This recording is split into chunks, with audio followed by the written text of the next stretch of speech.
तो एक बड़ा हमला हुआ है इज़राइल की तरफ से, एयर स्ट्राइक बैरूत में, और इज़राइल के इस हमले में हिज़्बुल्लाह के टॉप कमांडर्स मारे गए हैं।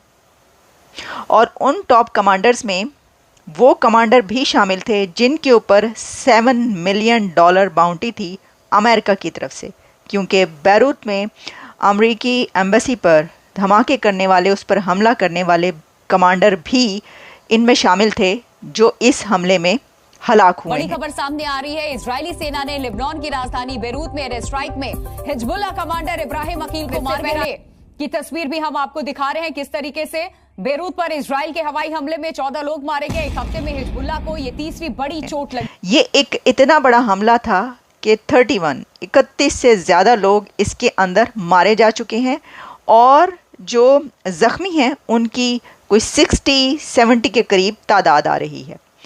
तो इज़राइल की तरफ से ये एयर स्ट्राइक्स की गई बैरूत में और हिज़्बुल्लाह ने इसको कंफर्म कर दिया है, और हिज़्बुल्लाह ने ये भी कंफर्मेशन दी है कि उसके टॉप कमांडर्स भी इसके अंदर मारे गए हैं। आकिल नाम का जो कमांडर मारा गया है उसके बारे में ये है कि वो मतलूब था, अमेरिका को मतलूब था। अमेरिका की तरफ से उसके ऊपर $7 मिलियन उसके सर की कीमत रखी गई थी, हेड मनी, और वो भी इसके अंदर हलाक हो चुका है। तो दोस्तों, जिस तरह से फिलिस्तीन और गजा में इजराइल की टकरार हो रही है और इजराइल जिस तरह से इनसे लड़ रहा है, और इसके बाद में आप देख रहे हैं कि अब इसमें ये तो कह पाना मुश्किल है कि कौन सही के लिए लड़ रहा है, कौन गलत के लिए लड़ रहा है, लेकिन कहीं ना कहीं इजराइल अपने अस्तित्व की लड़ाई लड़ता हुआ नजर आ रहा है, क्योंकि इजराइल के पास और कोई ऑप्शन नहीं दिख रहा है। और आप जैसा कि देख रहे हैं कि इजराइल जो, अगर आप इसके नक्शे में देखेंगे तो आप देखेंगे कि चारों तरफ मुस्लिम कंट्रीज से घिरा हुआ इकलौता देश है, और इसके ऊपर लगातार ये सारे देश हमले करते रहते हैं। अब चाहे वो ईरान हो या गजा हो, फिलिस्तीन हो, मतलब कि ये सब लोग इस तरह से इसे टारगेट किए हुए हैं कि तो कोई साजिश रच रहा है इसके खिलाफ, तो कोई वहां पर टेरर ग्रुप बना रहा है, और तो कोई वहां से फाइनेंशियली मदद कर रहा है। तो इस तरह से इजराइल के पीछे ये सारे देश पड़े हुए हैं। लेकिन इजराइल ने अपने आप को जिस तरह से भाई साहब डेवलप कर रखा है और जिस तरह से वो लड़ाई लड़ रहा है, उस तरह से वाकई में कोई देश लड़ नहीं सकता है। जितनी ताकत इजराइल ने बना रखी है, अपनी सारा सिस्टम उन्होंने जिस तरह से अपने आप को डेवलप कर रखा है, तो ये एक बहुत ही बड़ा चैलेंजिंग है इजराइल के लिए। अभी हाल ही में इजराइल ने बम्पर तरीके से हमला किया, और अब इस हमले में, इस पूरे कॉन्फ्लिक्ट में इजराइल के सामने हिजबुल्लाह के लोग भी शामिल हो चुके हैं इजराइल को लड़ने मारने के लिए, इजराइल पर हमला करने के लिए। और इजराइल ने बड़ी ही प्लानिंग के साथ अभी वहां पर पेजर अटैक करवाया, यानी कि इनके पास जो पेजर था और जो वॉकी टॉकी था उसको ही ब्लास्ट करा दिया। मतलब कमाल की टेक्नोलॉजी इन्होंने निजात कर ली है, क्योंकि अभी जैसे इन्होंने हिजबुल्लाह के कमांडरों ने ताइवान से इस चीज को मंगाया था, पेजर को और उसके बाद में वॉकी टॉकी को, तो ये सारी चीजें जो मंगाई थी उसमें इनके इजराइल के मोसाद के लोगों ने और इनकी जो साइबर सेल है उनके लोगों ने मिलकर इसमें पता नहीं क्या ऐसा भाई सिस्टम लगा दिया कि ये सब ब्लास्ट होने लगा अपने आप, और इसमें तमाम इनके लोग मारे गए। इसके बाद में अब एक एयर स्ट्राइक की गई इजराइल के द्वारा, जिसमें हिजबुल्लाह के काफी नामी ग्रामी कमांडर और बताया जा रहा है कि 30 से 35 लोग मारे गए। और इसके परिणाम ये हो रहे हैं कि हिजबुल्लाह के होश उड़ते हुए नजर आ रहे हैं, क्योंकि जिस तरह से इजराइल लगातार हिजबुल्लाह की कमर तोड़ रहा है वो बहुत ही बड़ा शॉकिंग होता जा रहा है हिजबुल्लाह के लिए। हिजबुल्लाह इस चीज को लेकर काफी परेशान होता नजर आ रहा है कि इजराइल लगातार उसके लोगों को ठोंकते हुए आगे निकल रहा है। अब हालांकि इनके पास दूसरा ऑप्शन तो कोई है नहीं लड़ाई लड़ने के, यानी कि हिजबुल्लाह जैसे लोग कभी सरेंडर नहीं करेंगे जब तक मार नहीं दिए जाएंगे, और मार नहीं दिए जाएंगे तब तक ये लड़ते रहेंगे। तो फिर उन्होंने अपनी धमकियों की लगाई है इजराइल को कि हम छोड़ेंगे नहीं, ये नया लड़ाई का फेस है और ये सारी चीजें। और इसके बाद में अब अगर आप पाकिस्तानी मीडिया को देखेंगे तो पाकिस्तानी मीडिया का तो अलग ही रोना धोना चल रहा है, मुस्लिमों पर जुल्म हो रहा है, मुस्लिमों को मारा जा रहा है, ये हो रहा है, वो हो रहा है, ये अलग ही लेवल है इनका। और उसके बाद में भारत इसमें शामिल है, ये भी इनका कहना है। तो ये सारी चीजें अब आपको नजर आ रही है इस खबर में। तो चलिए चलते हैं खबर की ओर और देखते हैं पूरा मामला। वीडियो पसंद आए तो लाइक करें, चैनल को सब्सक्राइब करें और शेयर करना ना भूलें। नेट सर्विस जितनी भी है वाया अमेरिका कंट्रोल हो रही है जी, तो ये तो इंतहाई खतरनाक हो गई। ये किसी वक्त भी कुछ भी हो सकता है, हमें तो पता ही कुछ नहीं। तो डिपेंडेंट सारे। अगर मैं कह रहा हूँ कि हर बच्चा, हर जवान, हर औरत, हर लड़की हाथ में पकड़े हुए हैं और दबा दब लगे हुए हैं कि ये मैसेज आ रहे हैं, एक भी नहीं दो हैं वो हाँ तो ये कर रहे हैं। तो अब ये खतरा पैदा हो गया है कि अगर उन्होंने मुसलमानों के लिए ये फार्मूला बनाया है, मैन्युफैक्चरिंग की है, तो ये तो इंतहाई खतरनाक है मुसलमानों के लिए। पहले भी पेजर सीरियल ब्लास्ट हुआ था और अब ये जो बड़ी क्षति हुई है, हिजबुल्लाह को ये तीसरी बड़ी चोट लगी है। इससे हिजबुल्लाह इस वक्त कितना ज्यादा कमजोर या असहाय हुआ, क्योंकि इजराइल के हवाई हमले में 14 लोग मारे गए हैं। जय हिंद। देखिए प्रियासी, ये जो आप देख रही हैं लेबनान के अंदर में, सदर्न लेबनान में ये थर्ड उनका मेजर ऑपरेशंस ये कहते हैं इन सदर्न लेबनान के अंदर कॉन्फ्लिक्ट है। सबसे बड़ा कॉन्फ्लिक्ट 85 से 2000 तक चला था, जब इजराइल ने वहां छोड़ा था।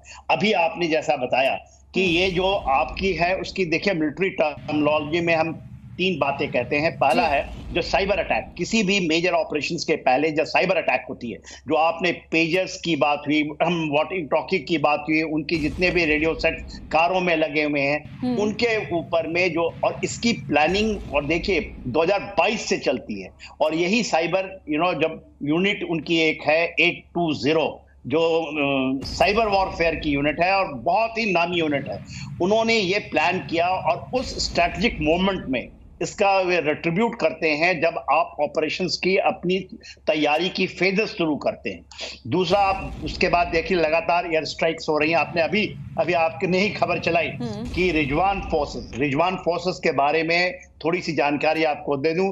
रैपिड इंटरवेंशन फोर्स है, ये हिजबुल्लाह का वो फोर्स है, उसका कमांडर इन चीफ वो मारा गया। हिजबुल्लाह के लिए ये एक बहुत बड़ा नुकसान है और इजराइल की ये एक बहुत बड़ी जीत है।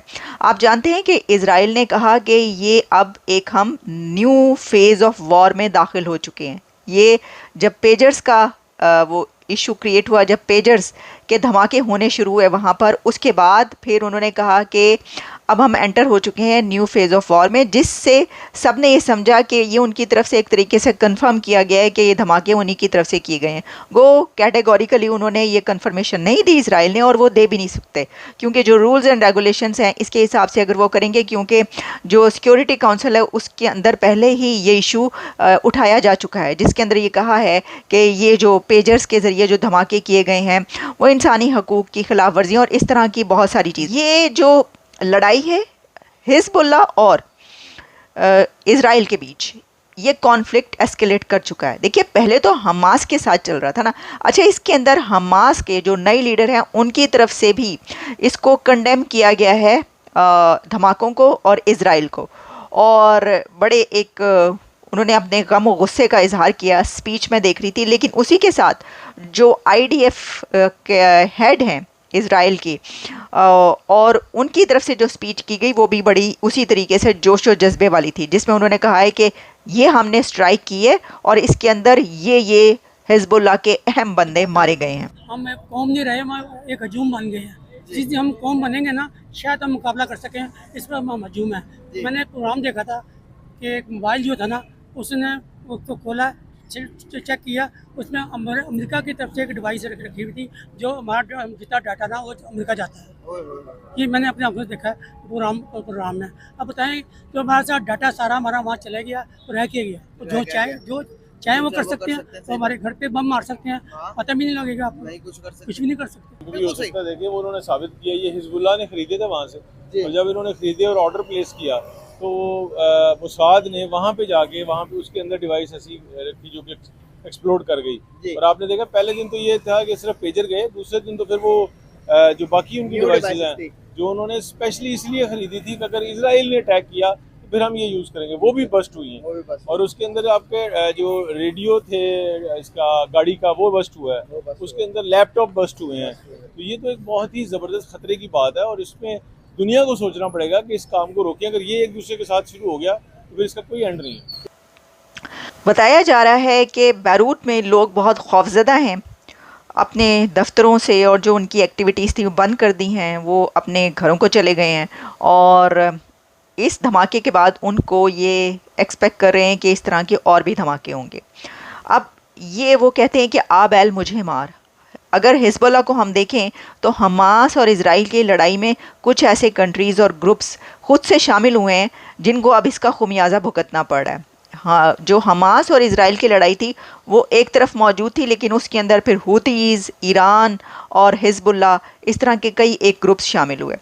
और अब आप देखें इसके अंदर जो मासूम शहरी मारे गए हैं उनका इस जंग से बराह रास्त कोई ताल्लुक़ नहीं है, लेकिन वो मारे गए। तो इसको क्या ये जो ग्रुप्स इसके अंदर शामिल हो रहे हैं तो वो ये नहीं देख रहे कि उनकी इन गलतियों की वजह से उनके अपनी सिटीजन्स मारे जा रहे हैं।